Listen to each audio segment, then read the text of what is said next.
நேரத்திலே நபிகள் நாயகம் ஸல்லல்லாஹு அலைஹி வஸல்லம் சஹாபாக்களிடத்திலே கேட்டார்கள், மல் முஃப்லிஸ் என்று கேட்டார்கள். ஒண்ணுமே இல்லாமல் ஏழையாகி போனவன் யார் தெரியுமா என்று கேட்கின்ற நேரத்திலே சஹாபாக்கள் கேட்டார்கள், நாயகமே உங்களுக்கும் அல்லாஹ்விற்கும் மட்டும்தான் தெரியும் என்று சொல்லிவிட்டு இருந்தாலும் அவருடைய கருத்துக்களை பதிவு செய்தார்கள். பணம் இல்லாதவன், பொருளாதாரம் இல்லாதவன், அவனிடத்திலே வசதி இல்லாதவன், உணவில்லாதவன், இப்படிப்பட்டவன் தான் திவாலானவன், ஏழையானவன் என்பதாக சொன்னார்கள். நபிகள் நாயகம் ஸல்லல்லாஹு அலைஹி வஸல்லம் சொன்னார்கள், மறுமையிலே ஒரு மனிதன் வருவான், 10 ஹஜ் செய்திருப்பான், அவன் வருடம் பூராவும் தராவி தொழுதிருப்பான், அவன் ஒழுக்கமாக 5 நேரங்களும் தொழுதிருப்பான், எல்லா விதமான நன்மைகளையும் குமியலாக கொண்டு வருவான், எல்லா விதமான அவன் செய்யக்கூடிய நன்மையான காரியங்கள் அனைத்தையுமே குவியல் குவியலாக கொண்டு வந்து நிறுத்தாட்டப்படும். அவன் செய்தது தொழுகை, ஜக்காத்து, ஹஜ்ஜி எல்லாம் கொண்டு வந்து கொட்டப்படும்.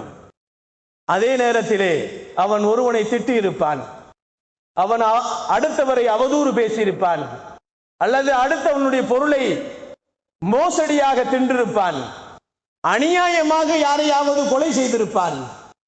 அதே போன்று அவன் அடுத்தவர்களை அடித்து துன்புறுத்திருப்பான். இந்த காரியங்களையும் செய்திருப்பான். நன்மைகள் நிறைய செய்திருப்பான், பாவங்களும் செய்திருப்பான்.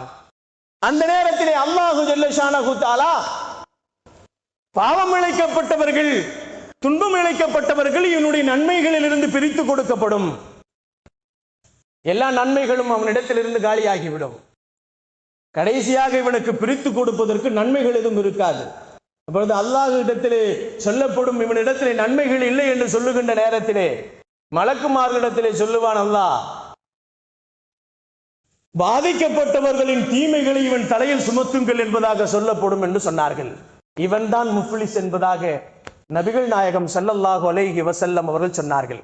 இந்த ஹதீஸினுடைய கருத்து என்னவென்று சொன்னால், உலகத்திலே யாராக இருந்தாலும் சரி, ஒரு நாட்டினுடைய அதிபராக இருந்தாலும் சரி, வீட்டின் தலைவராக இருந்தாலும் சரி, பள்ளியின் தலைவராக இருந்தாலும் சரி, அவர்கள் செய்யக்கூடிய குற்றங்களுக்காக வேண்டி நிச்சயமாக மறுமை நாளிலே அவர்களுக்கு தண்டனைகள் கொடுக்கப்படும்.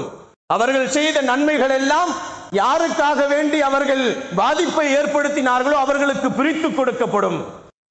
நன்மைகள் ஏதும் இல்லை என்று சொன்னால் பாதிக்கப்பட்டவர்களின் தீமைகள் அனைத்தும் இவர்கள் தலைமையிலே கொண்டு வந்து கொட்டப்படும் என்ற விஷயத்தை பெருமானார் ஸல்லல்லாஹு அலைஹி வஸல்லம் அவர்கள் நமக்கு சொல்லி காட்டுகிறார்கள்.